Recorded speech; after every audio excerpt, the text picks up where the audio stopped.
പുത്രന്റെ നാമത്തിൽ ചോദിക്കും കാര്യങ്ങൾ, പുത്രന്റെ നാമത്തിൽ ചോദിക്കും കാര്യങ്ങൾ ഉത്തരം തന്നരുളാം എന്നുള്ളൊരു വാഗ്ദത്തം പോൽ ദയവായി, എന്നുള്ളൊരു വാഗ്ദത്തം പോൽ ദയവായി.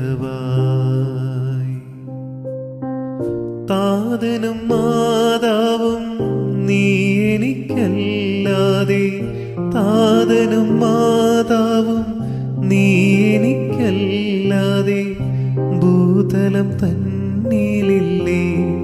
വേറാരുമെൻ ആതങ്കം നീക്കിടുവാൻ, വേറാരുമെൻ ആതങ്കം നീക്കിടുവാൻ.